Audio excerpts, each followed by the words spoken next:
los antecedentes del largometraje Alcarrás la hacían una de las películas españolas del año. Oso de Oro en el último Festival de Berlín, lo que la mete ya en la historia del cine español, además de ser el segundo largometraje de Carla Simón, tras su muy celebrada Estiu 1993. Si en esa película Simón recreaba su infancia, aquí nos aleja de lo que ya es casi una marca autoral: los recuerdos, la familia, la tierra. Esta vez su mirada se traslada a los terrenos que su familia tiene en la zona de Alcarrás, en la provincia de Lleida. Y ahí es donde Simón ha ubicado su película, donde narra la historia de una familia de payeses que están a punto de perder las tierras que llevan trabajando durante décadas. Ubicada también durante un verano, Carla Simón redobla su apuesta por el naturalismo, contando con actores no profesionales y armando una película compleja, pero a la vez sencilla y emocionante. Hoy en Vivir Rodando, con la presencia de José Cámara y Merche Montero, hablamos sobre una de las películas españolas del año, Alcarrás.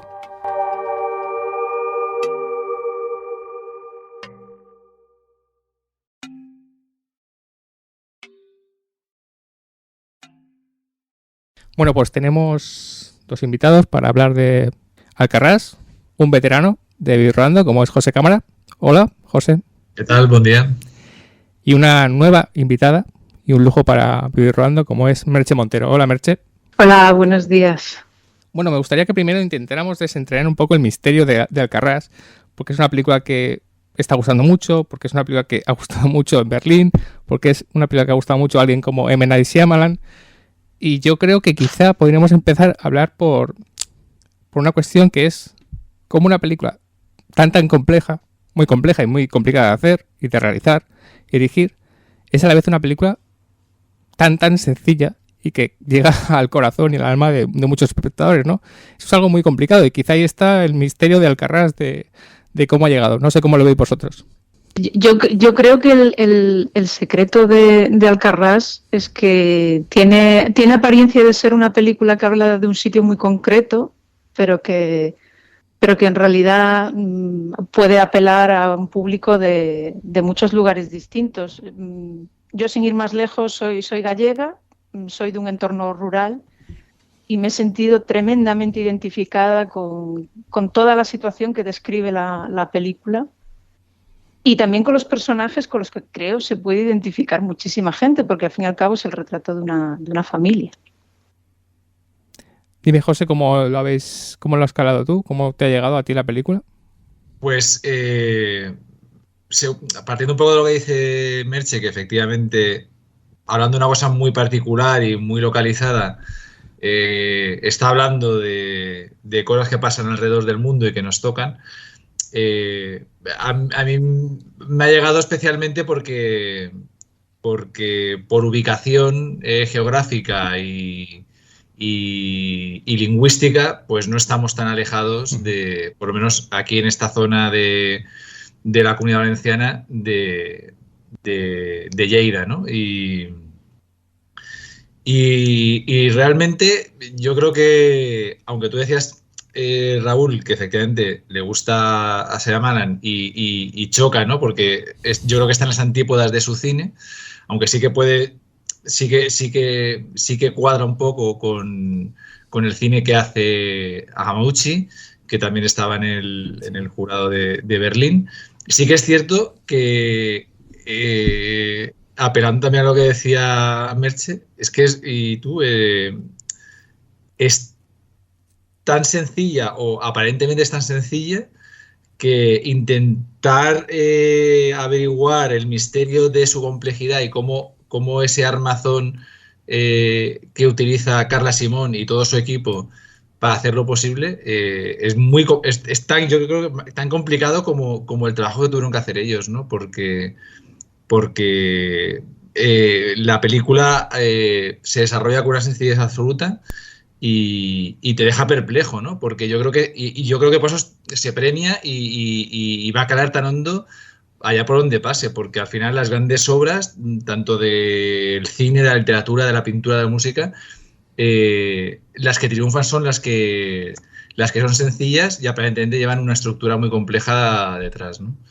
Y por eso yo creo que a mí me ha llegado y sobre todo porque me he sentido muy cerca de ese mundo que de una manera está desapareciendo, ya sea del medio rural o de cosas más tradicionales, que va desapareciendo porque llega nuevas industrias, evolucionan los negocios y nos vemos situados en esa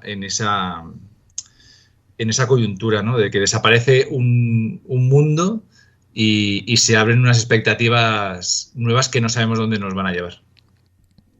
Hablamos un poco Bueno, sí, Merche, sí, claro. No, que esto que comenta José de un mundo que desaparece, a mí esta película me dejó una sensación parecida a esos westerns donde de repente llega el ferrocarril y lo cambia todo, ¿no?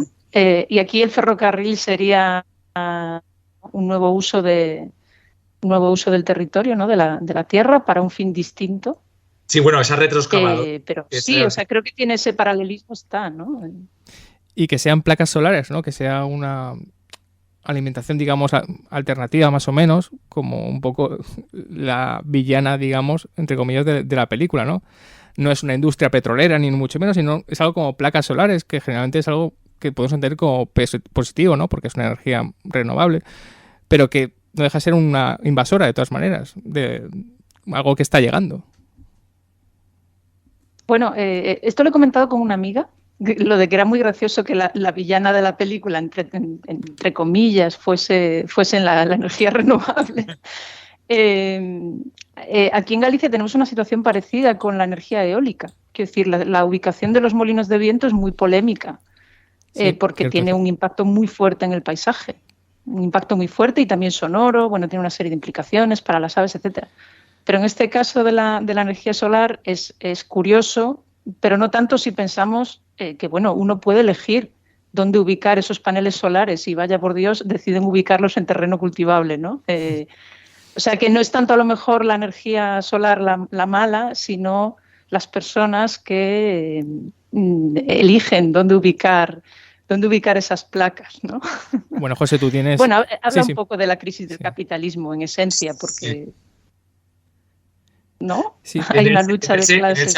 En Elche hemos tenido alguna situación parecida donde se han planteado campos de placas solares en zonas cultivables y además en fincas además con casas solariegas de varios siglos, ¿no? Y se ha quedado ahí en stand-by porque fueron decisiones tomadas hace unos años, sobre todo antes de la pandemia, y se ha quedado ahí parado, pero sí es chocante, ¿no? Como dices tú, que sea precisamente esa elección, aunque en la película se haga como los malos, ¿no? Y yo creo que ahí, en esa decisión de Carla Simón, también se condensa mucho esa duplicidad que tiene la película de presentar un conflicto o de presentar unas situaciones, pero no juzgarlas, ¿no? Es decir, aparece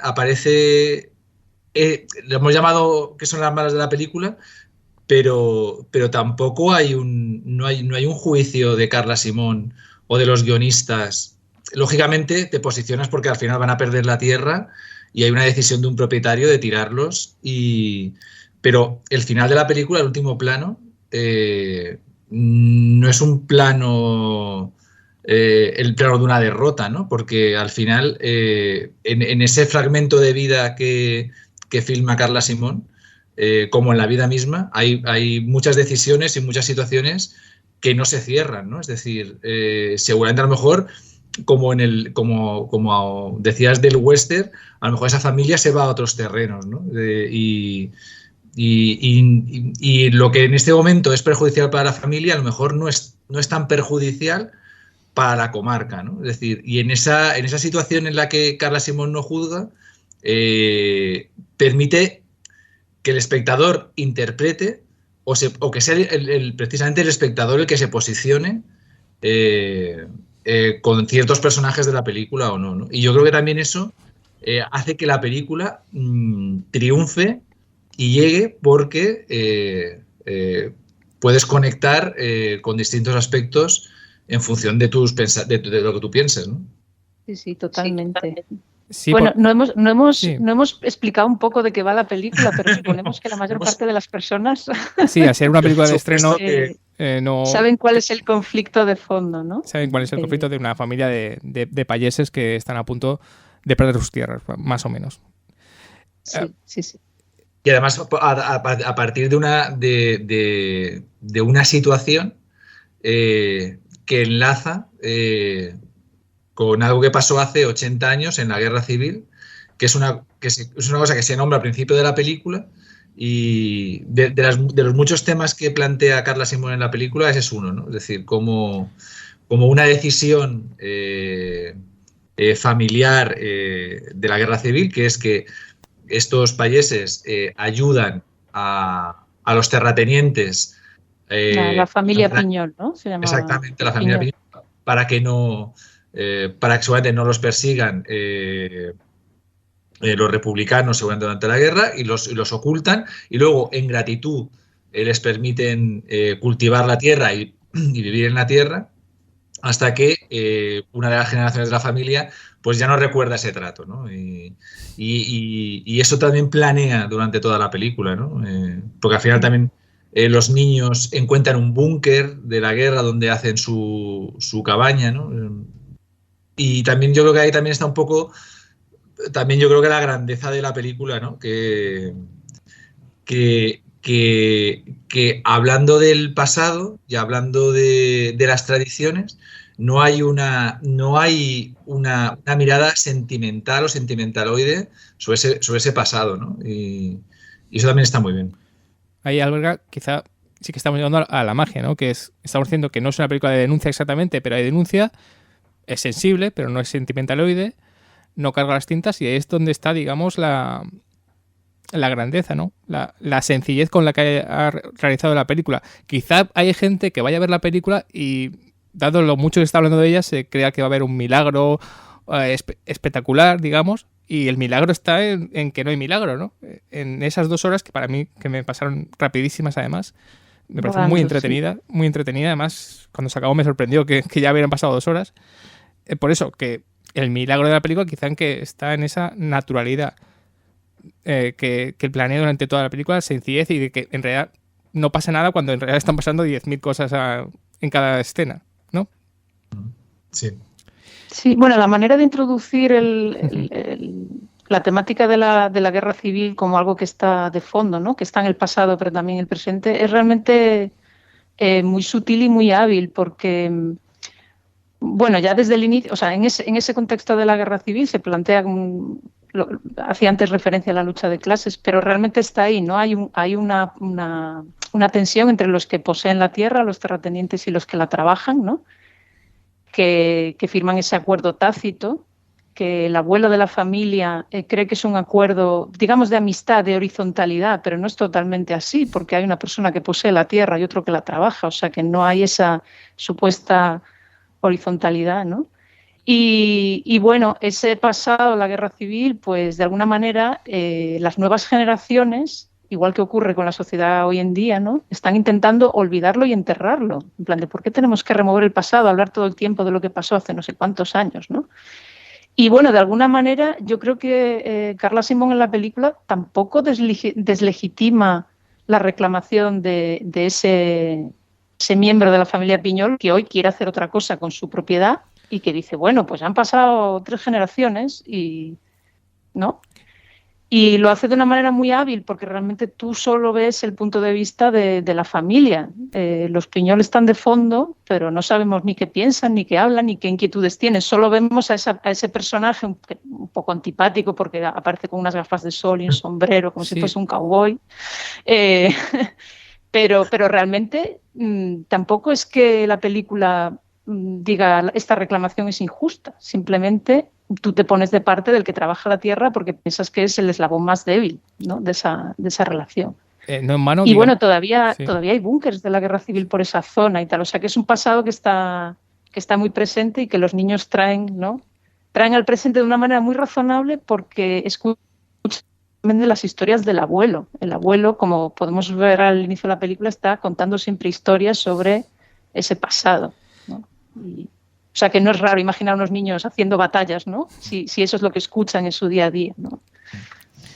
Vuelvo a lo del villano, porque respecto a lo que ha dicho Merche, lo poco caricaturesco que son los villanos, y esto es muy entre comillas lo de villanos, que son la familia Piñol, las placas solares, digamos, todo esto, es que digamos que la familia sí que tiene una salida, que se les ofrece cuidar las placas solares, además ganando más dinero de lo que ganan, quizás teniendo más prosperidad, con lo cual Carla Simón también es lista, ¿no? Es decir, no es como en otras películas decimos el villano te va a echar sin ninguna seguridad, te tienes que buscar la vida, sino que les da un plan B. Eso también ayuda a que el villano sea menos caricaturesco y tampoco cargue las tintas sobre él. Claro, pero porque yo creo que también, aunque tienen esa salida, al final también de lo que habla Carla Simón y el guionista, que es una persona de la zona que conoce bien ese aspecto agrícola de la comarca, realmente está hablando de algo que está dentro de esa familia desde tiempos inmemoriales, ¿no? Y ahí conecta con un tema que está muy presente en toda la película, que es lo ancestral, ¿no? Y de alguna manera lo ancestral, que aunque vengan las placas solares, aunque venga el progreso, siempre va a estar ahí. Y de hecho, volviendo al tema de la guerra civil, que decía Merche, que sí que es el trasfondo y que eso está latente aún y que hay personas como los Piñol que no quieren sacarlo y piensan que eso hay que pasar. Sí que es cierto que eso está ahí, ¿no? Es decir, los búnkers están ahí, siguen ahí, y lo descubren los niños y lo utilizan para jugar de una manera ingenua, lógicamente, pero está ahí, ¿no? Y está presente y ese pasado siempre va a estar presente ahí de alguna u otra forma, ¿no? Siempre va a haber un vestigio que aparezca, ¿no? Y eso es un poco también lo que defiende la familia Piñol, es decir, nosotros somos payeses seguramente desde hace 500 años y queremos seguir siendo payeses porque no sabemos ser otra cosa, ¿no? Me gusta mucho esa relación entre el padre y el hijo, que el hijo pretende demostrar al padre lo buen payés que es, lo buen agricultor, y que a pesar de que ese día que está enfermo el padre, él es capaz de sacar la cosecha del día adelante y que es aplaudido en la cooperativa, ¿no? Porque muchas veces cuando también se habla o se hacen películas o historias sobre el mundo rural, siempre hay como una ruptura, ¿no? Es decir, siempre hay una generación que seguramente a partir de la aparición de un problema como el tema de las placas solares y el abandonar la tierra, seguramente el padre y el abuelo se quedarían solos porque los hijos les darían la espalda, ¿no? Y aquí precisamente no pasa eso, es decir, aquí los hijos quieren seguir, el hijo mayor quiere seguir siendo payés, ¿no? Y también es muy emocionante ese reencuentro tras una disputa en la manifestación, ¿no? Que no sé, creo que el valor del ancestral está muy bien planteado por Carla Simón y por el guionista y yo creo que es uno de los grandes valores de la película. Sí, está también representado en esa higuera, ¿no? Que es el vínculo con el pasado. Sí. Ese árbol que crece porque sí en cualquier sitio donde lo dejes crecer y que es un poco el testigo del pacto que sellaron el abuelo de la familia y su amigo de la familia Piñol, ¿no? Es muy importante en esta película, ¿no? Y a través de ese árbol que dices, la oralidad, ¿no? Cómo se transmiten las historias de generación tras generación y cómo, gracias a eso, precisamente, seguramente, la familia permanece unida y tienen el mismo destino. Es decir, quieren ser lo mismo porque a través de esa historia común se mantiene la ligación, ¿no?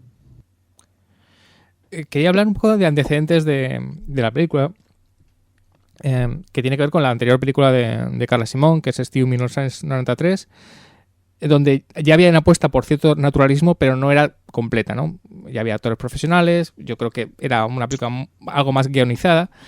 ¿Qué diferencias habéis visto entre esta película y Alcarrás? Porque es verdad que tienen como mucho nexo común. Ya parece que Carla Simón tiene como unas marcas de autor con la tierra, la familia, los recuerdos, cómo transforma su propia vida.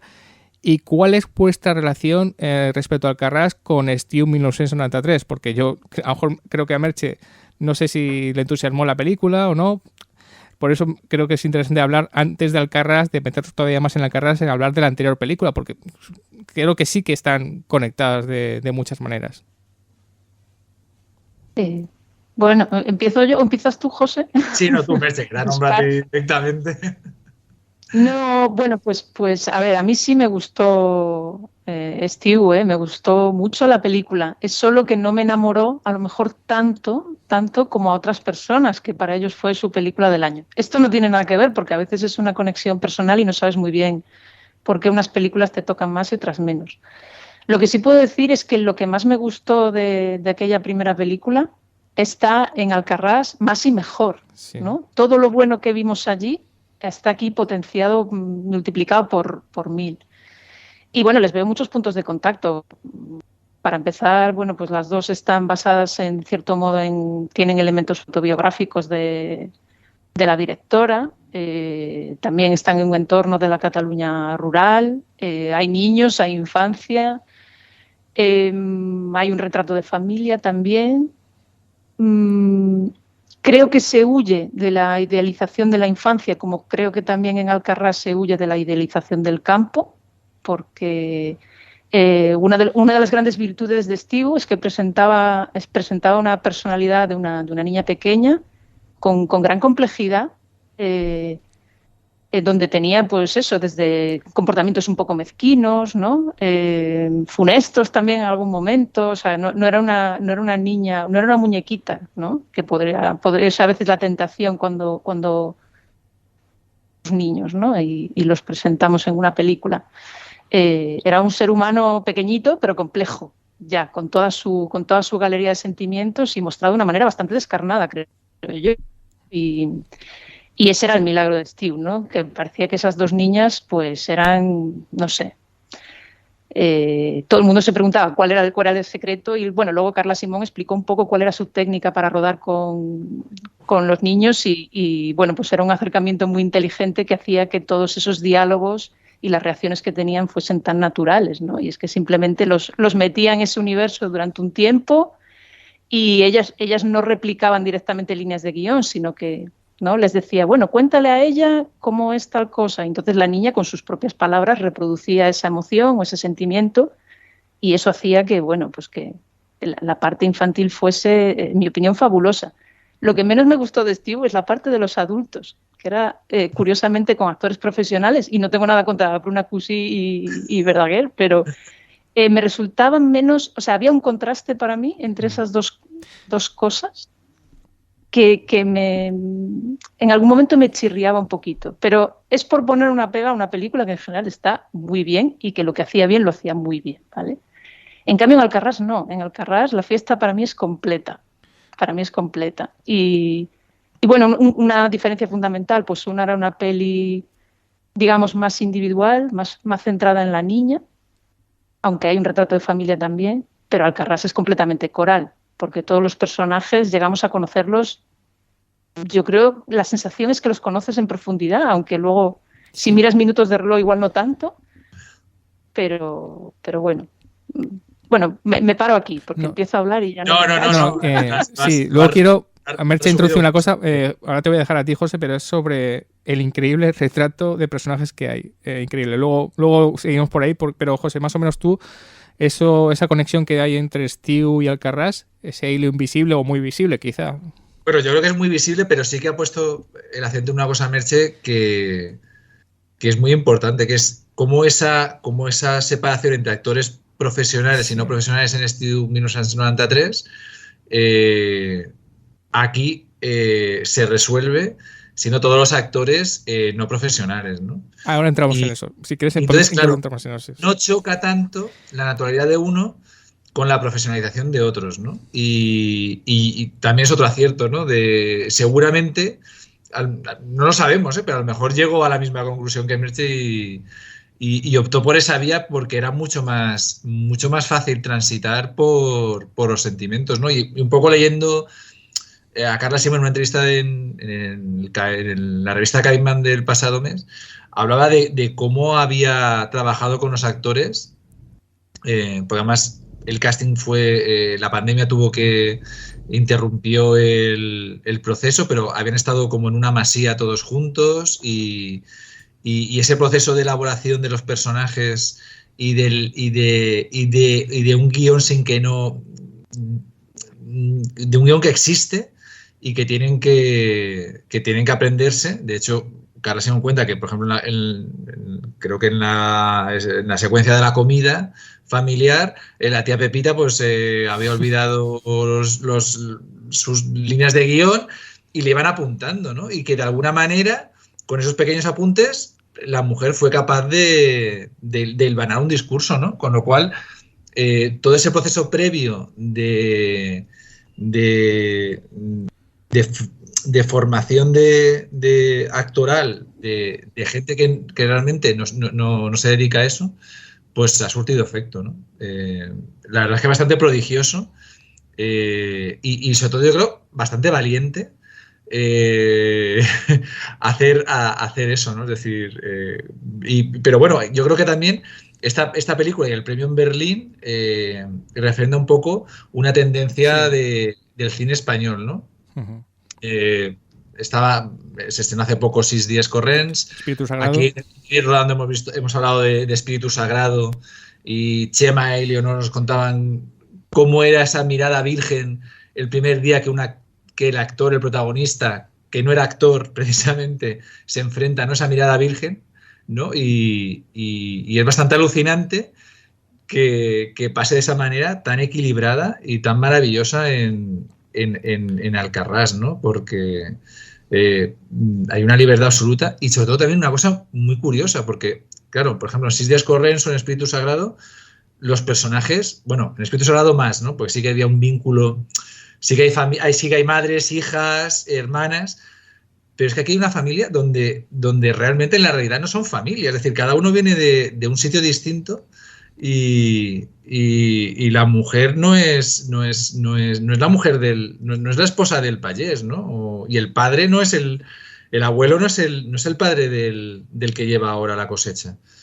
Y que todo eso esté bien engranado y que en ningún momento chirríe en algún sitio es una maravilla. Sí, yo también quiero romper una lanza a favor de la labor de montaje, que el montaje lo hace Anapaz, porque yo supongo que tendría horas y horas de montaje con actores no profesionales, o sea, debe ser muy complicado y la verdad es que la labor de montaje en Alcarrás es excepcional. Lo más alucinante que me sorprende es que yo he contado que la familia tiene 12 miembros, aparte del núcleo, ¿no? De padre, madre e hijo, 12 miembros si contamos los abuelos, la tía, la cuñada, los que son la familia en sí. Es increíble como es una película, como decía Carla, ¿no? La familia de Stu era mucho más pequeña, en realidad eran los padres y la hija, más o menos. Aquí son 12 miembros que todos tienen una entidad en la película. Obviamente el padre más, la madre más, el hijo más, pero todos, aunque solo salgan un ratito, tienen como una personalidad y una complejidad, que es algo alucinante y a mí me parece eso una labor de guión extraordinaria, aparte de caracterización. Os quería hablar también de eso, seguir un poco por el actor no profesional, porque sí que da la impresión de que esta película quizá a veces no te crees que no sean no profesionales. Aparte del parecido de Jordi Pujol Doset, el que hace de Quimet, el padre con Sergi López, que es bastante alucinante, es como un doble de Sergi López, pero más o menos... Sí, bueno, un momento. Y se parece mucho, disculpa que te interrumpa, al padre de una película que tiene muchos vínculos con esta, que es La Inocencia. Y el padre era Sergi López precisamente, ¿no? Sí. Que era una película sobre el despertar a la adolescencia de unas chicas en un pueblo de Castellón, ¿no? Que estaba dirigida por Lucía Alemany, ¿no? Uh-huh. Y eso quería apuntar. Sí, no, pero hablando de Jordi Pujol Doset, que es el que hace Quimet, que no me extrañaría que fuera favorito para ganar el Goya Actor Revelación en la edición de los Goya del año que viene, a veces... Esta tendencia que va al cine español, que no sé si es tendencia o simplemente casualidad, 3 películas muy relevantes como Espíritu Sagrado, 6 días corrents, ahora Alcarrás, que cuentan con actores no profesionales. no sé si algún actor profesional puede entender que es una moda peligrosa para el actor profesional, digamos. A ver, en esto quiero decir, yo entiendo que se haya hecho un casting de actores no profesionales de la zona, principalmente yo lo creo por el acento. O sea, imitar un acento de Lleida es muy difícil y yo entiendo que Carla pudiera tener miedo, que si meto actores profesionales que no son de Lleida, esto puede ser normal. Pero no sé dónde ponemos la línea donde hay que contar actores no profesionales y los actores profesionales que entienden que hacen un trabajo de caracterización pueden hacerlo. Porque yo en esta película sí que veía, a ver cómo lo digo sin ofender a una película que me ha entusiasmado, sí que veía que no hacía para mí tanta falta que fueran actores no profesionales, quizá como en Espíritu Sagrado. Yo creo que quizá por lo bien que estaba el guión, la historia, es lo complejo que son los personajes. Quitando el acento, yo creo que son personajes que podrían haber hecho actores profesionales. Quiero decir, no sé si el público realmente, o es algo que necesitan los autores o los directores, contar con actores no profesionales porque creen que en esa búsqueda del naturalismo pueden llegar. Pero si entramos en una moda de que muchas de estas películas al final solo no cuentan con actores no profesionales. Es una reflexión que haciendo la película me hacía, porque digo, están magníficos, pero yo también creo que son personajes tan bien escritos que actores profesionales también podrían haberlo hecho bien.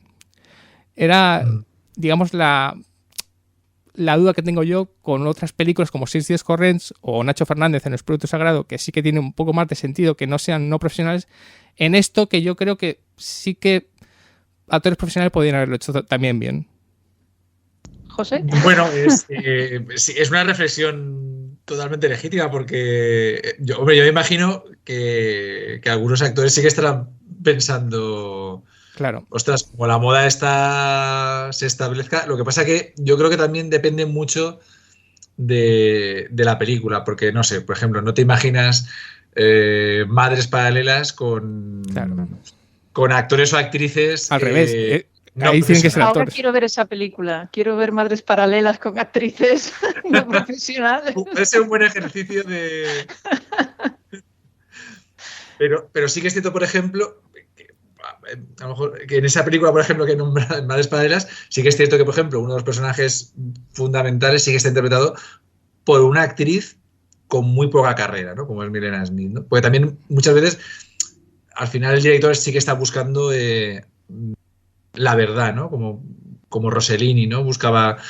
Y yo creo que muchas veces, o Carla Simón o Chema García Ibarra, o Neus Bayer, sí que hacen suyo un poco los preceptos de Robert Bresson, ¿no? Que de alguna manera sí que pensaba que las miradas y las interpretaciones tenían que ser completamente vírgenes y limpias para que la cámara atrapara aquello que es difícil de atrapar, ¿no? Creo que tenía una frase que además me la apunté el otro día por aquí, que es que lo que decía Bresson es: haz aparecer lo que sin ti quizá no se vería jamás, ¿no? Y yo creo que un poco con esa máxima, Carla Simón sí que ha jugado con eso y ha buscado los elementos que necesitaba para eso, ¿no? Sí que es cierto que el dialecto, y además es un... Además creo que ha habido una polémica hace unos días del doblaje de la película al castellano. Pero bueno, como todos los doblajes, es decir, no porque esta película sea catalana y se haya doblado al castellano, sino porque al final entramos en una polémica que abarcaría desde Drive My Car, por ejemplo, que es una película no solamente con dialectos, sino con idiomas distintos, que es imposible de atrapar con un doblaje, ¿no? Pero bueno, aparte de la polémica, sí que es cierto que es un dialecto complicado, un dialecto además, y a mí también me he sentido muy cercano con eso porque la variedad dialectal del catalán de Lleida, por ejemplo, es muy similar a la variedad dialectal del valenciano. Incluso muchas palabras, como por ejemplo todas las palabras que acaban, una palabra que dice mucho Quimet, que es hostia, que acaba en precisamente porque, por ejemplo, en Castellón, casi todas las palabras de esa forma acaban en ¿no? Es una forma de hablar que te vincula mucho, ¿no? Es que, claro, contratas a 12 actores o a 15 actores para que hagan un ejercicio dialectal tan profundo. a lo mejor no hubiera sido tan complejo como meter a 12 o 15 actores no profesionales en una masía y trabajar con ellos. No lo sé. Bueno, yo creo que aparte del idioma, que es obviamente un aspecto muy importante en esta película, porque tiene que ser un retrato veraz, ¿no? O sea, que no es una cuestión menor. Creo que se busca una fisonomía también, que esas personas te parezca de verdad que puedan ser agricultores, ¿no? Gente que trabaja el campo. Que es algo que pienso muy a menudo cuando veo cine. Muchas veces me pasa que digo, esa persona no hace ese trabajo. Y es algo que pienso muy a menudo. No sé por qué, pero sí es algo que me planteo. Lo que pasa es que, bueno, normalmente el actor o actriz de turno, en un porcentaje alto de las ocasiones, es gente muy guapa y entonces estás encantado de mirar a la pantalla. Pero os voy a poner un ejemplo y, por Dios, perdóname, Natalia Molina, si por casualidad escuchas este podcast. Más de una vez he pensado en Natalia Molina, que es una actriz extraordinaria. He pensado... Eres demasiado guapa para hacer este papel, no me lo creo. Y un día, bueno, fuera de programa... Lo he pensado de Paul Newman, por decirte. O sea, que a veces el actor profesional te distancia no porque no sea muy bueno haciendo su trabajo, sino porque simplemente te parece imposible que esa persona pueda estar ahí.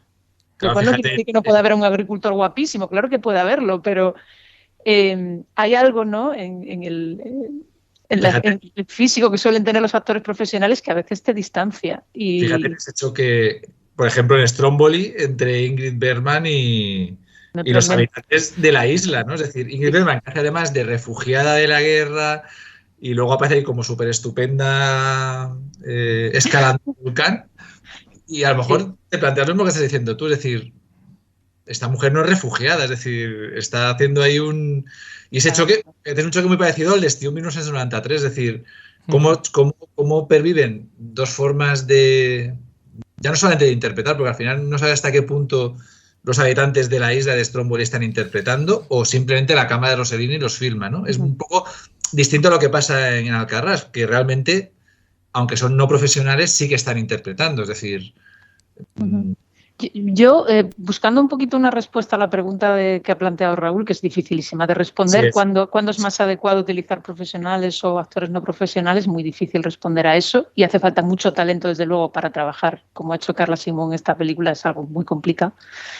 Pero tratando de dar una respuesta, yo creo que tiene que ver un poco mucho que ver con el trabajo de los diálogos. Cuando tú tienes una película, una historia, donde hay que soltar grandes parrafadas, creo que ahí necesitas un actor profesional, porque el trabajo que puede hacer sobre el texto un actor profesional es muy difícil que lo replique un actor no profesional con convicción, ¿no? O poniéndole toda esa emoción, la intensidad dramática, etcétera. Mientras que en una película como Alcarrás, donde hay tantas escenas corales, donde se recogen diálogos que ocurren simultáneamente, ¿no?, y que son frases cortas, normalmente hay muchos personajes interaccionando entre sí en una misma escena.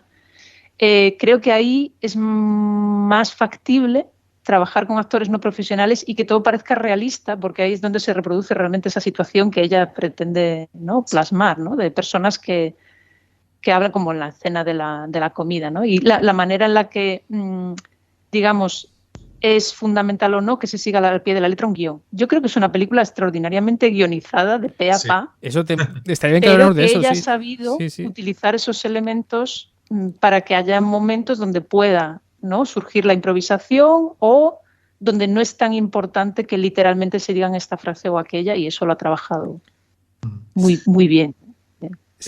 Una cosa, lo que estabas diciendo. Sí.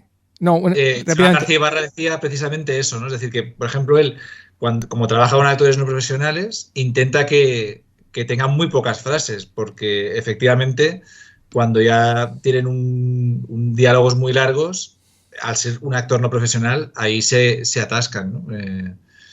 Y en esta película, me imagino, estaba leyendo que han rodado 35 horas, es decir, labor de montaje. Es decir, seguramente habrán descartado muchas cosas donde los actores no estarían como la directora quisiera, o atendiendo al guión no consiguieron la naturalidad, y creo que estuvieron 4 meses montando la película. O sea, ha sido un trabajo, o sea, hay un gran trabajo detrás de todos los puntos de vista.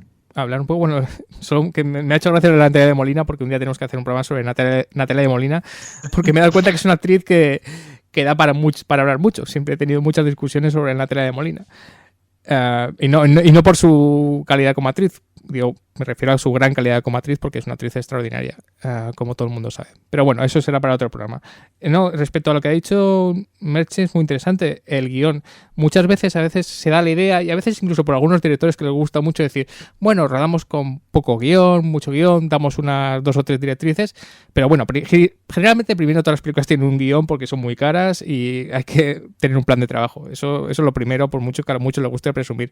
Pero sí que Alcarrás, no sé si os dais cuenta, yo me doy cuenta que para mí tiene un guión bastante, no voy a decir férreo, pero bastante elaborado. Lo vemos en esa progresión que he dicho de los personajes. Casi todos los personajes progresan, tienen como un cierto arco más o menos. No es cuestión de decir vamos a juntarnos y comer y charlar, ¿no? Realmente yo creo que el guión de Carla Simón a veces que su labor como escritora quizá quede más ensombrecida, ¿no? Que otras, que su labor de dirección, por ejemplo. Pero yo creo que tiene un guión bastante inteligente y bastante fino y bastante bien mirado, ¿no? El guión de Alcarrás.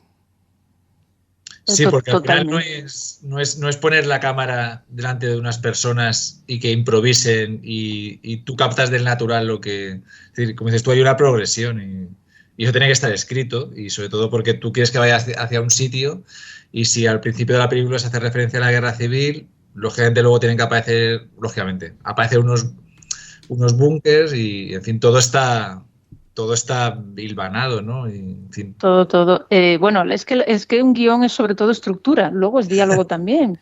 Puede haber mucho o poco, pero es sobre todo la estructura, y la estructura está completamente. Pero no solo la estructura, luego hay un montón de elementos que son propios de diseñar un guión desde una concepción, digamos, narrativa clásica, ¿no? En 3 actos, con sus puntos de giro, todo eso está completamente en la película. O sea que desde el punto de vista estructural a mí se me parece guionizada desde el principio hasta el final. Mira, así por decir, me viene ahora a la cabeza. Hay un recurso narrativo que es la tensión que se genera con esa piedra que permite o impide el paso del agua que inunda las tierras de cultivo, que primero nos enseñan cómo funciona, mediante una secuencia nocturna donde el chaval se ha ido de farra, o no me acuerdo ya, bueno, o llega tarde y se ha olvidado, no me acuerdo ya cómo era la historia. Pero esa piedra se utiliza en varios momentos y desencadena una tensión dramática hacia el final de la película. Eso es un elemento típico de guión que está muy pensado. O una grúa, la grúa que empieza la película y hay una grúa de otro tipo que cierra la película. Uh-huh. Y el que más me gusta, que me parece un recurso inteligentísimo por parte de Carla Simón, que es ese diálogo entre el abuelo y la niña con Mariona, la que es adolescente o preadolescente, ¿no? Sí. Bajo la famosa higuera, creo que es bajo la famosa higuera donde se fraguó el pacto con los Piñol, sí. Donde el abuelo le explica cuál es el origen de ese acuerdo que había por la tierra entre él y su amigo de la familia Piñol. Y todo el rato la niña le dice, abuelo, esto ya me lo has contado un montón de veces, siempre me estás contando las mismas historias, etc. Nosotros sabemos que es una manera de proporcionar información al espectador, ¿no? Y que normalmente las películas a veces se hace de forma muy poco inteligente, porque tú dices, estos 2 personajes hablando, y uno le está diciendo al otro algo que el otro ya debería de saber, ¿no? Claro. Y entonces aquí hace exactamente eso, pero tiene el detalle de que la niña le replica, ¿no? Esto me lo has dicho ya cientos de veces, yo esto ya lo sé, abuelo. Y dices, claro, porque los abuelos repiten cosas y cuentan sus batallitas una y otra vez, ¿no? Entonces es una manera muy hábil de darme la información a mí, que estoy viendo la peli, pero haciendo que sea una situación que se pueda dar en la vida real, ¿no? Que a veces en las películas hollywoodienses eso está metido con calzador. Y aquí lo hace de una manera muy, muy natural, y eso es un recurso claramente de guión. O sea, sí, y a la vez, y a ver, la complejidad es que a la vez que está diciendo, que está contando eso, a la vez está retratando al abuelo como una persona que, a pesar de que le van a quitar la tierra, o sea, aún perdura esa clase social de... el agradecimiento, y yo tengo que estar aquí recogiendo los higos para dárselos en señal de de amistad, ¿no? O sea, es que eso, hay tantos niveles y o sea, cuenta tanto con tan pocos recursos que está muy bien. Sí, lo de los recursos me ha gustado mucho lo que ha dicho Merche, lo de la piedra del cultivo, que es cuando su padre le quema la marihuana, la plantación pequeña de marihuana que tiene, él se enfada y digamos que ahoga el cultivo. Esos recursos que tiene, lo que empiece con una máquina, la grúa que ha dicho Merche también, y acaba con otra máquina, que es como el final. Esos recursos es que no son de cine clásico norteamericano de los años 40, ¿no? Los objetos, ¿no? Los objetos que te fijabas, luego vas a ir en otro sitio y te acuerdas. Sí. Nada se pone al azar, ¿no? Si un elemento se pone aquí es porque luego va a tener algún rol en la historia o va a reaparecer con algún elemento dramático adicional, ¿no? No se pone una pistola al azar en una mesilla de noche. Algo va a pasar con esa pistola, pues aquí es igual, es esa piedra, ¿no? Que impide el paso del agua. Que es lo que hace además que la película sea tan entretenida, digamos, que le esté gustando mucho a la gente, ¿no? Esos recursos que son un poco incluso de pillería, ¿no? Como de viejo zorro, ¿no? Que hace Carles Simón en la película. Hemos saltado una cosa y se me ha olvidado, perdón, preguntarle a Merche, porque claro, José y yo conocemos el valenciano, el catalán, sobre todo José, que es mucho más valenciano parlante, pero es interesante ver, tenemos una persona que también controla otro idioma, que es el galego. Yo creo que has visto la película en versión original, obviamente, ¿no, Merche? Sí, en VO, sí. En VO. Bueno, jamás iría a ver esta película por eso, doblada. Me lo imaginaba. José y yo hemos dicho que no queríamos montar polémica, pero vamos a montar un poco de polémica respecto al idioma. Pero primero, ¿cómo es la sensación de ver la película en un idioma que no controlas, que no es tu idioma, pero que es tan imprescindible para, digamos, con lo que hemos dicho, para el funcionamiento de la película? Porque si tú ves una película en inglés, bueno, pues la ves en inglés, entiendes lo que entiendes, lo que no entiendes, no lo entiendes, pero bueno. Pero en esta película el catalán es muy importante, está como dentro de los personajes. La relación al verla en catalán, ¿cómo ha sido? Porque yo creo que el punto de vista de alguien que está fuera de Valencia, Illes Balears o Cataluña puede ser interesante. Porque ahora hablaremos de las copias dobladas un poco, si os parece. Bueno, vaya por delante que a mí me gusta mucho escuchar idiomas variopintos. Entonces, para empezar, hay un gran placer en identificar palabras o entender el significado de una frase porque lo asocias con otros idiomas, ¿no? Y dices, se dice como en portugués, se dice como en italiano, ¿no? Reconoces palabras y pegas un brinco. Eso para mí es parte del placer de ver películas en otros idiomas. Pero pues creo que yo no sería capaz de creerme esta peli en castellano. Es que ya no es solo que te parezca inverosímil que esa gente hable digamos, un castellano normativo, sino también el registro, ¿no? El registro de la lengua, pues no es el mismo el que tiene un profesor catedrático que el que tiene un agricultor, que el que tiene un adolescente en un instituto. Entonces, esas inflexiones del registro que utilizan estos personajes son naturales en su lengua materna y sería muy extraño escucharlo en un castellano aséptico. O sea, probablemente si la historia es muy buena, tú terminas metiéndote en la historia y ya está. Pero le añade un plus, le añade un color, ¿no?, a la historia que está también en el registro sonoro. Yo tengo un Tumblr, perdón, no digo Tumblr, un Tumblr pequeñito donde me gusta registrar, hace mucho ya que no lo hago, pero registrar pequeños fragmentos de diálogos en películas solo porque me gusta la sonoridad en esos idiomas o la cadencia que tienen las frases, etcétera. Y creo que parte de lo bellísimo de Alcarrás es no solo que yo percibo que está en otra lengua que no es la mía, ni es el castellano, que es el catalán, sino también el tipo de palabras y expresiones que utilizan. Porque es muy distinto el catalán que suena en Alcarrás al catalán que escucho en las pelis de barcelonesas. O sea, muy nada distinto. que ver. Y incluso sin ser conocedora del idioma, percibo esa diferencia.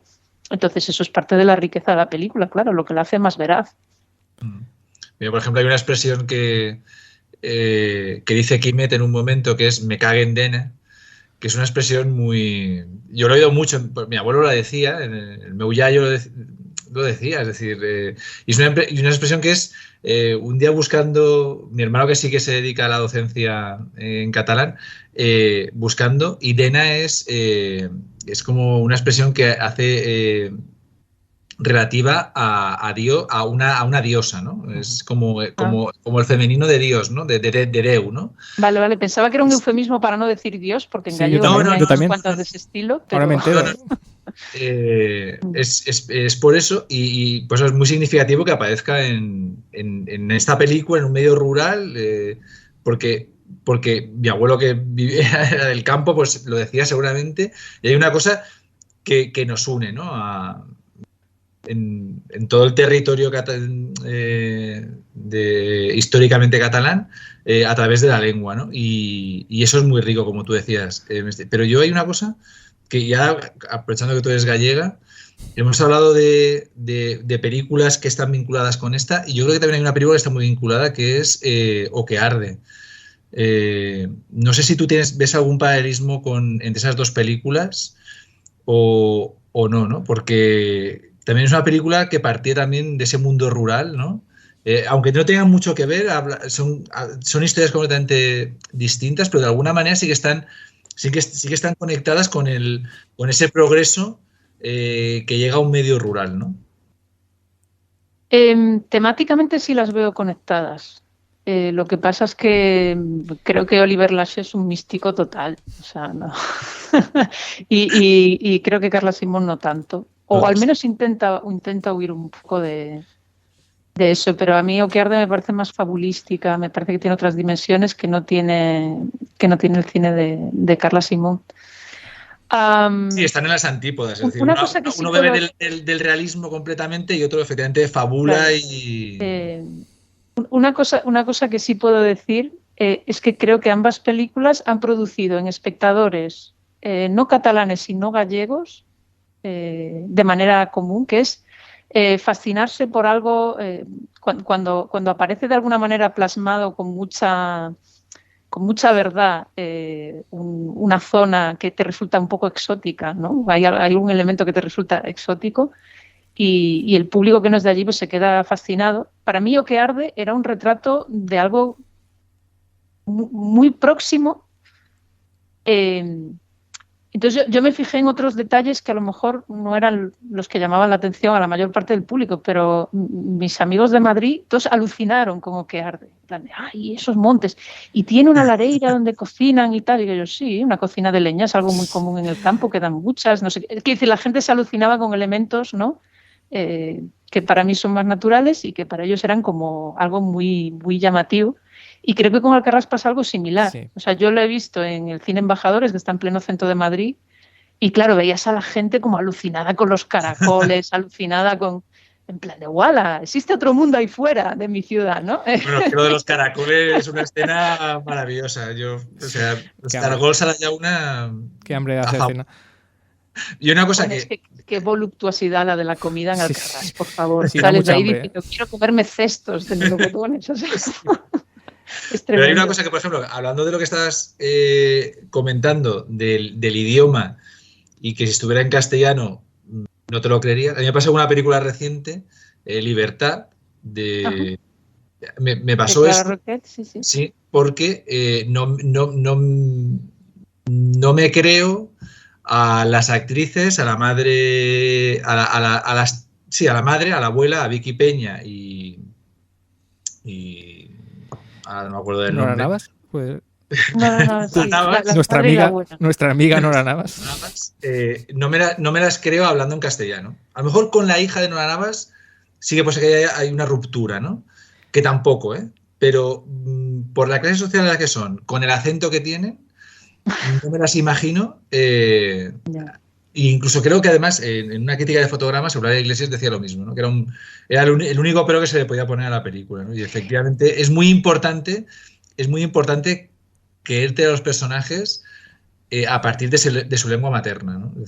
Es que hay un estigma en la actuación española por eliminar acentos. Es decir, si un actor de cualquier sitio habla en castellano, hay un esfuerzo por eliminar el acento. Y es una cosa un poco terrible porque, bueno, no sé, en otras cinematografías no pasa. Te puedo decir que en Italia tú percibes si el tío es de Milán, de Roma o de donde sea, o fiorentino o lo que toque, porque no hay ese esfuerzo por lavar el acento. Bueno, a lo mejor estoy diciendo una barbaridad, pero yo al menos lo percibo, y en cambio en España siempre que no hay una connotación en el personaje de no, tiene que poner acento andaluz o tiene que tal, sí. El intento es que sea un castellano lo más neutro posible, lavado fonéticamente, etc. Por decirte, yo cuando vi Mar Adentro tenía una suspicacia enorme hacia Javier Bardem interpretando a San Pedro. Y debo decir que pone un acento gallego increíble, tal vez también en Los lunes al sol, y es como... Desde ahora mi referente es Javier Bardem poniendo acentos de cualquier cosa, porque realmente es un trabajo sutil, increíble. Y dices, pues sí, parece una persona de aquí, habla castellano como lo hablaría una persona de aquí, pero eso está al alcance de muy pocos. Normalmente siempre hay una impostura, ¿no? O incluso un acento que va y viene. A lo mejor eso responde a la pregunta de Raúl que hacía antes, que por qué había... No optado por actores profesionales, ¿no? Porque a lo mejor es muy complicado. Ser Javier Bardem. Claro, a lo mejor no estaba dentro del presupuesto que Javier Bardem hiciera de Quimet, ¿no? Sí, no, yo es que pienso que principalmente no he oído hablar en una entrevista de Carla Simón sobre esto, pero yo creo que el acento para mí es clave en cuanto a su elección de actores no profesionales, más que lo que siempre dice, bueno, gente de la tierra, la fisonomía que decía Merche, que tiene razón. Pero yo entiendo que ese acento era muy difícil y ella optó diciendo, sí, son 12 personajes principales y los 12 no van a hablar en ese acento de Lleida. O sea, es muy difícil. Y luego también que con 12 actores que están al mismo nivel o con 12 personajes que están al mismo nivel, es decir, si tú en un momento dado pones a un actor de primera fila que son el matrimonio a lo mejor y el abuelo, resta como... al resto de los personajes, ¿no? Queda como, es decir, te centras en esos y piensas que ellos son los principales, ¿no? O sea, diluyendo la no profesionalidad, todos están al mismo nivel y todos son atractivos, ¿no? No te fijas más en unos que en otros.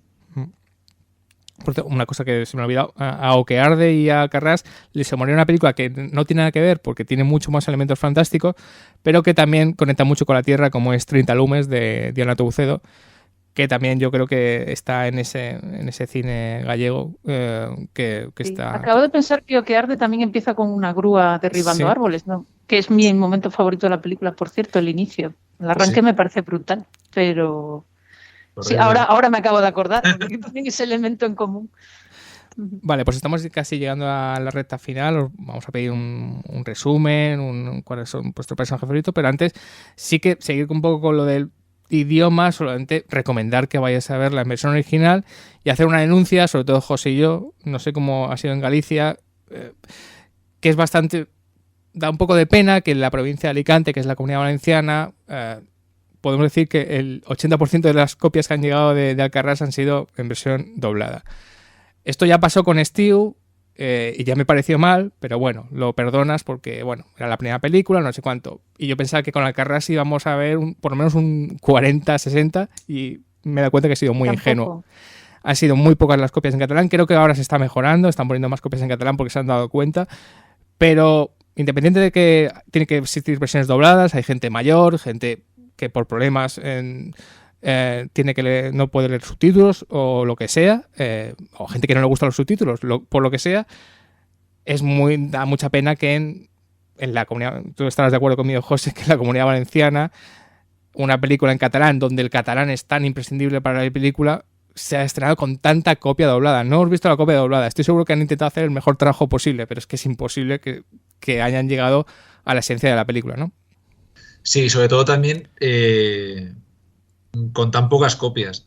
Se está hablando de que ha sido un éxito en taquilla, que ha impulsado esta semana el cine español, pero a mí me da la sensación, yo la vi en Valencia y creo que estaba en uno o en dos cines.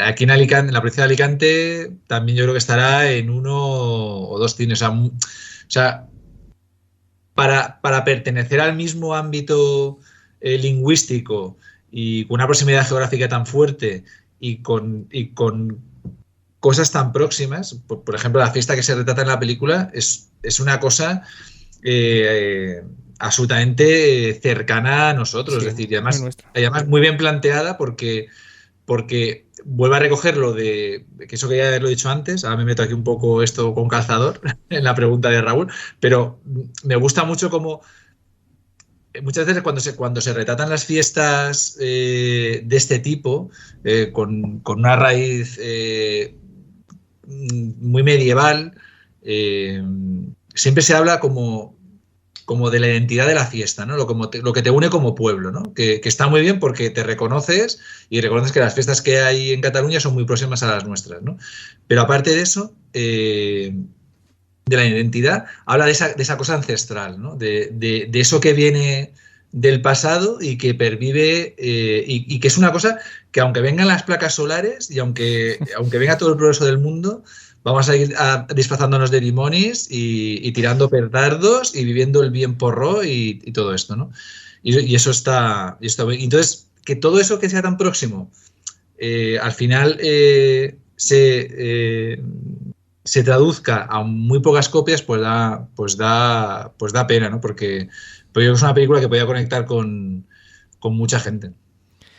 Yo creo que se subestima un poco a los espectadores, ¿no? Sí, es que, he pensado justo eso. Paternalista, pensando, no, si la ponemos en catalán nadie irá a verla. Creo que es paternalista. Es lo mismo que he pensado yo aquí. Y me da... Es que hay la experiencia de que un cine, no voy a decir cuál es, porque además es un cine que apuesta por la versión original, solo ha estrenado Alcarràs en copias dobladas. Y ya este viernes ya ha puesto la primera en catalán. A mí me da que han tenido la lección de diciendo, joder, pues no ha venido mucha gente. Y al otro cine que habían puesto la versión original sí que han ido todos. Y se han dado cuenta de que... habrán caído de la burra. Habrán caído de la burra. Sí. No, y sobre todo por una cosa que también hablan precisamente eso del paternalismo, sobre todo que muchas veces se piensa que... O sea, tú interpretas que la gente no va a querer escuchar eso. O sea, sepa o no catalán, que no va a querer. Pero es que hay gente que sí habla catalán en Alicante, en la ciudad de Alicante, sí, claro. ¿Y por qué no va a querer ir a ver esa película, ¿no? Y gente que habla castellano y quiere verla. Y quiere verla en catalán, claro. Efectivamente, porque ve versiones originales, es decir que... Una cosa, vosotros que estáis bastante conectados con... ¿Realmente creéis que el mundo este que refleja Alcarràs, el mundo del campo, está desapareciendo realmente? ¿O de qué manera va a desaparecer? ¿O ya no se pueden hacer películas dentro de 30 años como Alcarràs porque ese mundo habrá desaparecido y tendrán que ser películas vistas desde el pasado? ¿Realmente crees que esa excavadora que aparece al final es como una metáfora de que está arrasando con todo el mundo del campo? ¿Vosotros que a lo mejor estáis más conectados con ese mundo? Bueno, yo te puedo decir, no tengo una respuesta cerrada, que está desapareciendo sí lo creo, aunque el proceso es lento. Y creo que en Europa, a diferencia a lo mejor de Estados Unidos, otros países, como el territorio está tan dividido, o sea, el minifundismo es un poco la forma que prima en ciertas comunidades, como puede ser Cataluña o Galicia, porque en Andalucía sería otro cantar, donde la tierra está tan dividida, ahí me parece más difícil que el proceso de reemplazo por otras actividades o de otra forma de agricultura, ¿no?, más mecanizada, etcétera, etcétera, pasa a ser dominante en un periodo breve. Pero sí que es un proceso que está ocurriendo, que probablemente traeremos la fruta cada vez desde más lejos, porque a pesar de que hay como una corriente, ¿no?, en contra, sí que uno va al supermercado y no hay que ser muy listo para ver de dónde vienen las cajas de fruta en general, ¿no? Entonces creo que sí, que es un proceso lento, pero que está ocurriendo a ojos vista. Sí, yo creo que un poco, sí, opino prácticamente lo mismo. Es decir, al final, dentro de 30 años, será algo imposible hacer una película como Alcarràs. Yo te puedo decir que en mi tiempo de vida, por ejemplo, en esta zona se cultiva muchísimo el vino albariño, pero se cultiva mucho más ahora que cuando yo era niña, que había mucha más diversidad de cultivos. Y el motivo es que el albariño se paga muy bien en los restaurantes de Madrid. es una manera muy simple de decirlo, pero para que nos entendamos, ¿no? Cómo el interés por unos productos puede hacer perder la diversidad de usos de la tierra, sin ir más lejos, ¿no? Sí. Pero efectivamente yo creo que retrata un momento determinado esta película, ¿no? Que también es lo interesante de las películas, que de alguna manera beben mucho en la realidad, ¿no? Que es que esta película dentro de unos años sería imposible. A lo mejor por otro motivo, a lo mejor es como dices tú, Mestre, que a lo mejor no es porque porque estén las placas solares. A lo mejor han cambiado el cultivo del melocotón por otro, que en ese momento es más... se vende mejor. Aguacates. Sí. Es decir, que al final hay un cambio, ¿no? Y también es algo que me gusta mucho de la película, que a pesar de ser de dejar un testimonio para el futuro, no lo subraya. Es decir, no hay como... esto es una película del fin de una época y quiero que esto sea como un testamento de lo que hay ahora, para que dentro de X años el que vea la película, eso está muy bien, ¿no? Y esa sencillez de la película, ¿no? Que no es pedante, ¿no? Igual como todas esas referencias cinéfilas que tiene, no resultan pedantes, no resultan... puedes encontrar 1000 referencias y no hay un subrayado, ¿no? Sí. Y eso también me gusta mucho, ¿no? Del cine de Carla o del cine de Chema García Ibarra. Es decir, que son cineastas que han bebido mucho de la cinefilia. Es decir, a veces la cinefilia no es algo malo. Es decir, a veces uno piensa que porque sabe mucho de cine, eso puede ser una losa o puede pesar, y yo creo que a veces no. A veces, si el recurso está bien utilizado, como hace Carla, puede ser muy valioso para la película. O sea, puede aportar mucho, puede hacerla crecer, y lo hace, ¿no? Es decir, las referencias a la western que decías, pero es que hay tantísimas, a Romer, a Olmi, en fin, no sé, es que... Uy, sí, Olmi, sí. Es que no sé, yo creo que es la riqueza, ¿no? Es decir, que una película surja de otra o con referencias a otra, ¿no? No sé, me gusta mucho. Sí, no, estoy pensando, has hablado de Romer, que vi hace poco El árbol, El alcalde y la mediateca, que no tiene mucho que ver con Alcarrás, pero bueno, la recomiendo porque es un peliculón, pero que sí tiene por ahí algo que ver con el paisaje, el cambio, la arquitectura, y bueno, ahora me ha dado por ahí y la recomiendo. Antes de ya llegar al final, pero es que Merche ha dicho una cosa, que es la visión que tienen en Madrid al ver la película. También quería hablar de esto con José. La visión de las grandes capitales, y cuando grandes capitales estamos pensando en Madrid, quizá Barcelona, pero entiendo que Barcelona es otra cosa, porque también podemos decir eso. Respecto a la película, tiene algo de paternalismo, superioridad, es decir, qué bonita es la gente del campo, qué agradable, qué 2 horas más bonitas he pasado y olvidarlos. No sé, si la visión que tenéis vosotros, que a lo mejor más conectados con ese mundo, y la visión del urbanita, pero del urbanita de ciudad grande, respecto al Alcarrás, ¿cómo puede ser? ¿Cómo veis a un madrileño, pero madrileño, viendo una cosa como Alcarrás? Es como si viera Marte, ¿no? O si hiciera un viaje a la Luna. Yo creo que sí, que la visión es como de algo bastante exótico. Pero bueno, creo que es inevitable, ¿no? Al final las películas hay 2 agentes, uno el emisor, otro el receptor, y es una película diferente la que se vive dependiendo de ese receptor. Así como yo vi la película como algo donde yo identificaba muchísimas cosas que me parecían comunes con mi entorno, incluso con mi infancia, porque yo tuve una infancia con mis primos, un poco como la de esos críos de la película, donde estábamos todo el rato atravesados por ahí haciendo todo tipo de barbaridades y siempre molestando a los adultos de una forma u otra, o escondidos, o bueno, en fin, era un poco así, en esa infancia un poco en contacto con el entorno, ¿no?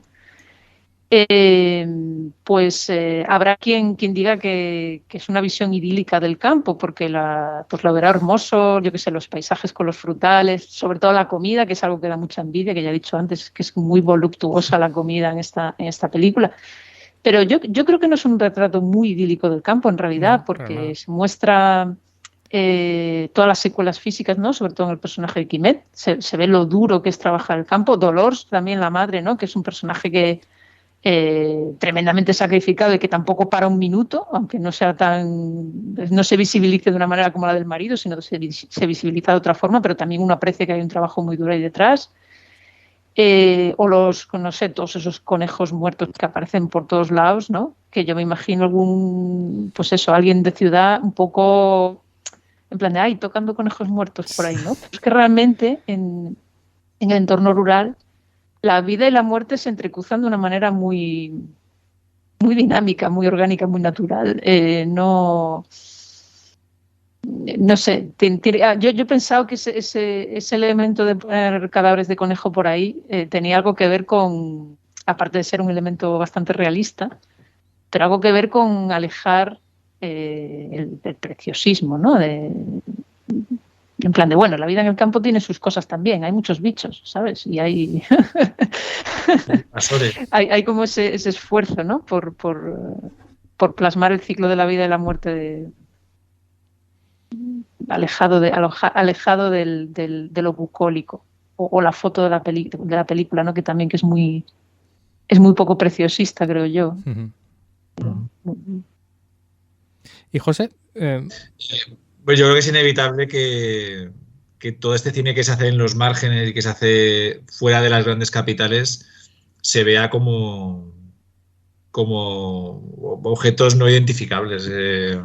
Es así. Lo que sí que es cierto es que ya no es algo puntual, sino que se está sentando dentro del sistema industrial del cine en España y es el que además está cosechando grandes éxitos en festivales y ahora yo creo que a partir de Alcarrás seguramente éxitos también en taquilla, ¿no? Es decir, ya no se va a ver a Oliver Laxe como alguien extraño, o a Chema García-Barra, o a Luis López Carrasco, en fin, y sin ir más lejos, este mismo mes en Cannes se va a presentar El agua, de Elena López Riera, rodada aquí también muy cerca de donde vivimos Raúl y yo, en Orihuela, también hablando de la naturaleza. Ella es de Orihuela, ¿no? Es de Orihuela, sí, entonces yo creo que todo eso que estaba latente ahí, que era gente que hacía cortos y ya se está impulsando a través del largo, pues está muy bien, pero, y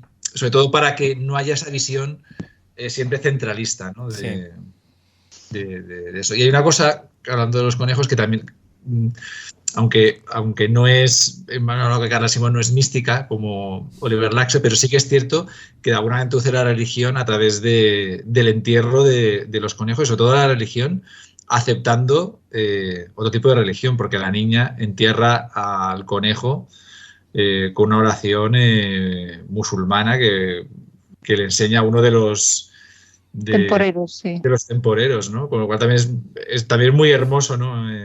Cómo se introduce y cómo al final se introduce esa cosa como externa que en un adulto chocaría y tendría recelos, como en un niño es asumido con absoluta naturalidad, ¿no? Ahora sí que estamos llegando, os voy a pedir una cosa, pero antes me he acordado que es verdad que Merche ha dicho que no es una foto preciosista, es verdad, pero sí que me ha venido a la mente que Carla Simón, ojo, es una directora que compone de una manera brutal. He recordado cuando Chema nos dijo a José y a mí en el programa 144 de Vibrando que le gustaba mucho componer imágenes, digamos, impactantes para el espectador, ¿no? Le gustaba mucho trabajar con eso. Y Carla Simón, hay en la carrera algunas imágenes de directora de lucirse mucho, de impactantes. No empieza con esa grúa del coche. Digamos que el poder está más en el encuadre que en buscar una foto con una iluminación del en su plano, encuadre, sí. ¿no? Es el encuadre, ¿no? La belleza surge del encuadre. Sí, pues imagínate cuando están las escenas cuadres, cuando están casi toda la familia alrededor de la cama de Quimet que le van a poner la inyección, y es decir, sí, hay encuadres que están muy pensadas. Es una película muy pensada, es decir, muy pensada, muy guionizada y muy pensada. Sí. Esa escena de la lluvia, o sea, todo está, o sea, todo refleja el talento que tiene Carla Simón como directora, más allá de buscar la tierra y todo esto, como cineasta y como diseñadora casi de imágenes que tiene Carla Simón. Lo que os quería pedir con un poco colofón del programa es, ya que hemos dicho que es una película sobre la familia y donde está muy bien reflejada, que me escogierais el personaje que más os ha llegado de esa familia, de esos 12 miembros más o menos que tiene la familia. ¿Cuál os ha emocionado más? Dado que todos acaban luciéndose de alguna manera u otra. Todos nos quedamos un poco con Quimet o con Dolors, pero puede ser que el hijo es fantástico. El hijo mayor. No creo que es el más complejo de todos, casi. De momento os voy a pedir un personaje, luego os voy a pedir un momento, pero ¿qué personaje de la familia os quedaríais? Bueno, yo creo que con Mariona, Sí. con la adolescente, preadolescente, creo que con Mariona. Eh, el personaje del abuelo me ha emocionado mucho porque una vez más lo he reconocido, ese personaje me resulta muy cercano y tiene ese paseo nocturno tan bonito que todavía ahora me pregunto ya, bueno, no es noche americana, yo no sé cómo han hecho esto, tendrá, Sí, no sé cómo han fotografiado ese paseo nocturno, pero es precioso. sí. No, creo que con Mariona. Bueno, porque es un personaje como que está empezando a cuestionarse el mundo de sus mayores, ¿no? A verles un poco las fisuras y también empieza a asumir el rol de cuidadora, ¿no? Cuida a su abuelo, de alguna manera lo protege. Y creo que es como los primeros síntomas de madurez. Pero me gusta también porque se reflejan algunas cosas muy del carácter de preadolescente, como es las pataletas que te coges cuando dices el mundo está contra mí. Y mi momento favorito de la película lo protagoniza ella, que es cuando van a la fiesta del pueblo y ellas tienen un cabreo monumental con su padre. Toda la familia está allí esperando que ella suba al escenario para actuar con el resto de amigas y hacer ese baile estupendo que han ensayado durante semanas, ¿no? Y ella está con tal cabreo que dice, mira, no voy a subir, no lo voy a hacer. Y es un momento súper brillante, además, de dirección de Carla Simón, porque que de verdad que me pareció muy brillante. Ella está mirando hacia el escenario, ¿no? Con su cabreo, y en un momento determinado, para mostrar su ira de manera más patente, se gira y al girarse ve por un lado al hermano, a Roger, que está con los amigos, que será importante para la escena que tendrá ella después, porque reconoces al amigo de la melena con el que va a bailar, etcétera, etcétera. Y por otro lado gira un poquito la cabeza y ve al abuelo que está intentando hablar con la hija y el cuñado para tratar de, ¿no?, templar los ánimos, a ver si... En fin, como en un simple gesto de ella mirando al escenario y luego girándose, ves a toda la familia en pocos segundos solo porque ella se ha cabreado. O sea, un uso brillante de un momento del personaje, pero que además permite, ¿no?, lucirse con esa dirección que parece invisible, decimos, ¿no? Es el milagro de Carla Simón, es que todo parece invisible, pero está todo muy pensado. Bueno, perdón, me he explayado un poco. No. Yo no sabría cuál elegir. Efectivamente, quizás uno diría el abuelo, ¿no? Porque eso tiene escenas muy hermosas y con la que de alguna manera conectas porque reconoces muchas cosas que has vivido, ¿no? Porque es un personaje bondadoso al 100%, Sí, quizá, ¿no? pero sí, claro, sí. Como, o sea, es sí, inevitable quererlo, es un personaje muy bondadoso. Sí, y un hombre que, pues, que con las penurias de la guerra, pues al final ha llegado hasta donde ha llegado, ha creado una familia y les ha transmitido unos valores que siguen vigentes, ¿no? Y, y que les fastidian a Quimet, fastidian a Roger, que les quiten la tierra ahora, ¿no? Y hay un poco también de resignación, ¿no? Es decir, ya ha llegado un momento de que ya no puede luchar, ¿no? Es decir, ahora tienen que luchar Quimet y Roger, ¿no? Y luego, pues eso, tiene esas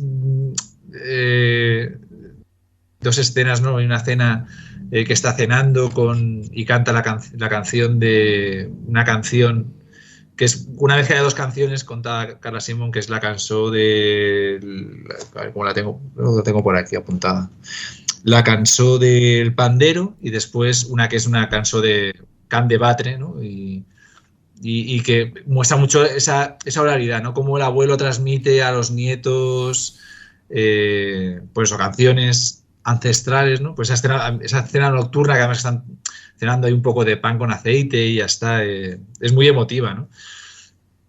Pero así, cogido como nos ha cogido Raúl, quizás diría Roger.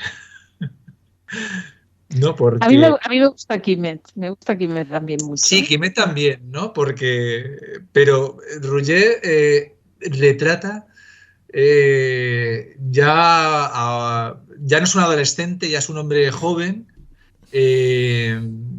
que he visto muchas cosas de gente muy cercana, de amigos, o sea, yo he tenido amigos del campo y un poco ese personaje me ha recordado a esos amigos, ¿no? Y la forma de actuar, esa forma de el sacrificio y también esas ganas de que se reconozca el trabajo, ¿no? Sí, el deseo de la aprobación paterna, ¿no? Que lo busca y lo busca y lo busca. Sí, sí. No lo va a tener porque Quimet es implacable. Sí, es una persona dura, tiene el corazón ya endurecido, ¿no? Claro. Sí, sí.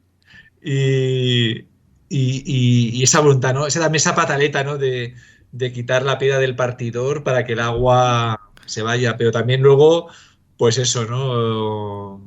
La fiesta nocturna que tiene que ir el tío a rescatarlo para que la madre... No sé, he visto muchas cosas que me han hecho también recordar la época en la que yo tenía la edad de Roger. Entonces me ha traído, me ha gustado, sí. Sí, sí. Y no, mano, Raúl, sí, el tuyo, por favor. Exacto. Es que era Rouget, precisamente porque yo creo que es el personaje que más evita el tópico. Quiero decir, cuando empiezas a verle, tú dices, este personaje ya sé cuál va a ser su arco, ya sé por dónde va a ir. Pero es bastante interesante su evolución y es bastante maduro. Quiero decir, todos los personajes tienen sus pros y sus contras, pero es bastante maduro. Y es más, diré que el actor es el que menos me parecía actor no profesional.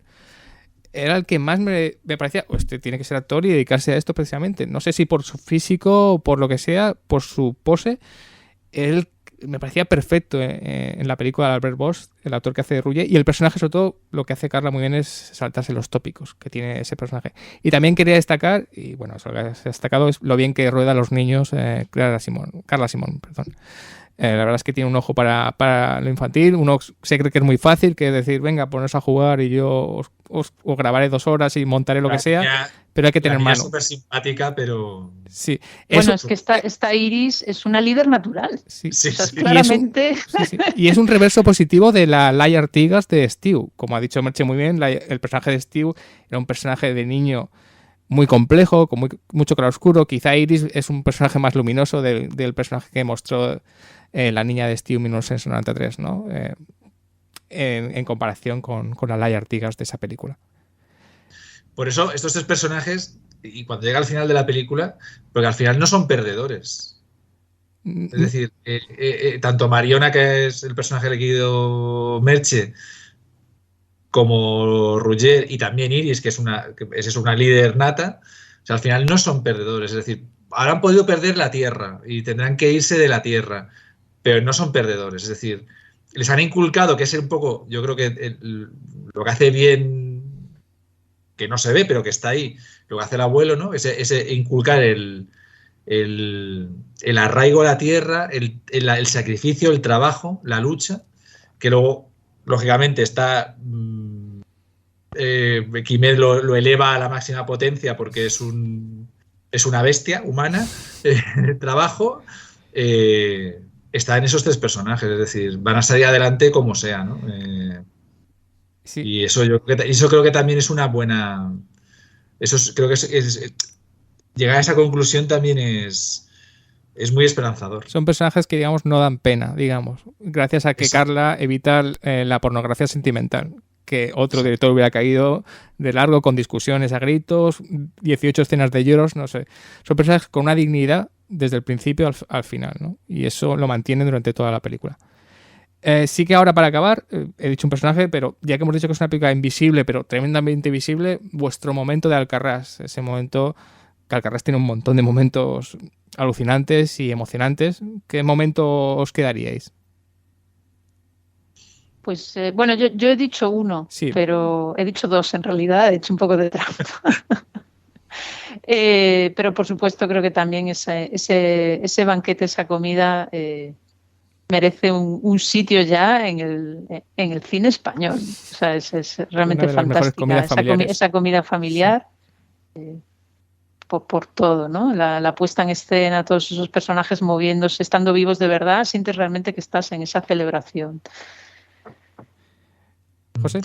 Yo también he dicho alguno, creo ya, lo de la cena del abuelo y la nieta con el pan y aceite y la canción, pero como ya he dicho mi personaje favorito y el otro que podía ser el segundo personaje favorito, una escena que comparten y que a mí me emocionó y pero mucho, que es el momento en el que aparece la máquina, la retroexcavadora al final de la película, y que están todos trabajando ahí súper metidos en lo suyo, sin hacer caso a nada, y de pronto paran y todos miran a la máquina, pero hay un momento en el que el abuelo coge por el hombro al nieto, ¿no? Y me emociona mucho ese... Sí, no es capaz de momento. verlo, ¿no? De alguna manera Sí, hay como un... se retira. Sí, pero a ver está diciendo, bueno, pues este es tu legado, ¿no? Este es con lo que tú vas a tener que luchar, ¿no? Sí. No olvidemos un momento. Lo que pasa es que a mí me gusta mucho que es un poquito más impostado y quizá no natural, pero joder, que es cine, que es esa representación teatral con toda la familia cantando la canción y la visión de la lluvia. Es verdad que eso es muy cine, pero joder, dices, Carla, muy bien. También tiene un poco... detalle muy bonito esa escena, que es que la niña Iris habla en castellano, porque un show se presenta en castellano. Claro, no, esto, José, te lo quería comentar, pero en realidad es una película en catalán, pero 3 o 4 veces habla en castellano, está muy impuesto. Cuando les echan a los niños, cuando saltan en el huerto, que iros a la mierda, lo dice. Sí. Los tacos muchas veces se dicen en castellano, sabemos. La gente que habla en catalán, pues suelta el castellanismos un montón. Eso lo sabrás tú, que eres valenciano parlante. Sí, pero es curioso lo que dice Merche, que efectivamente el espectáculo se presenta en castellano y la niña pues lo hace en castellano porque es en castellano, porque claro. la habrá visto hacer en castellano. O sea... Bueno, pues y ahí lo que no sabemos es si estaba en el guión o fue una cosa de esa improvisación de Carla con los actores, ¿no? Es difícil saberlo porque todo está entremezclado con mucha sabiduría, así que... Sí. Ya hablando, hablando ya, y esto es que es el final, hablando de Carla, no sabemos un poco cuál va a ser el futuro de Carla Simón. Es muy interesante, ha hecho 2 largometrajes excelentes. Uno, yo creo que los 2 están en la historia del cine español de alguna manera. Este obviamente ha ganado el Oso de Oro en el Festival de Berlín, eso ya hace que esté en la historia del cine español. Veremos qué pasa con Alcarrás en la carrera de premios, que va más adelante, llámese Oscars, Goyas y todo esto. Pero me produce interés cuál va a ser un poco el futuro de Carla Simón, que por cierto va a ser mamá dentro de unos cuantos meses. No sé si eso va a parar un poco su actividad más creativa, pero ha hecho 2 películas muy exitosas a nivel crítico, incluso a nivel de público, y muy parecidas. No sé si ves a Carla Simón saliendo del campo alguna vez, siendo más urbanita, o es como una directora que se ha quedado en un sitio y, claro, es que es muy joven. Con lo cual, no sé cómo va a ser la carrera a partir de ahora de Carla Simón, dado que ha hecho 2 películas tan parecidas y tan ricas y tan complejas. Pues no lo sé, yo espero que no salga del campo, pero que también salga del campo, es decir, creo que es capaz de experimentar otras cosas y de contar otras historias. Lo que pasa es que ahora ha hablado mucho de la familia sin ser madre, ahora va a ser madre y a lo mejor a partir de ahora tiene una visión distinta, ¿no? Con lo cual está muy bien, ¿no?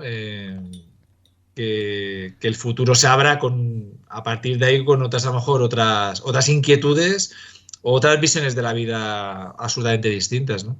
No sé, ya que hemos citado a Oliver Lache un par de veces, pues habría sido muy difícil predecir cuál es la siguiente película de Oliver Lache, porque las 3 han sido en realidad muy diferentes, ¿no? Y ha probado cosas muy distintas. Sí.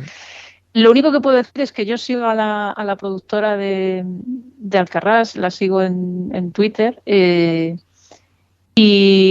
bueno, no sé si fue directamente a ella, pero sé que la siguiente película que le va a producir a Carla Simón se llama Romería. Sí. Puede que sea pura casualidad, pero el título me inspira nuevamente una temática rural, a lo mejor no tiene nada que ver, pero con ese título promete que igual, pues eso, tenemos otra toma de contacto con un mundo para muchos exótico y para otros muy familiar, no lo sé. Ya veremos. Pero en cualquier caso muy interesante, ¿no? Y sobre todo eso, que ya esté pensando en otro proyecto, pues está muy bien. Y fascinante. Bueno, hemos tenido a José Cámara. Muchas gracias, José. Gracias a ti. Hemos tenido a Merche Montero. Muchas gracias, Merche. Espero que no sea la última vez. Espero que te hayas sentido muy a gusto y que, por favor, si puedes repetir alguna vez, será un placer para mí y para todos los que escuchan este programa. Bueno, ojalá, yo me lo he pasado fenomenal. Me encanta hablar de películas.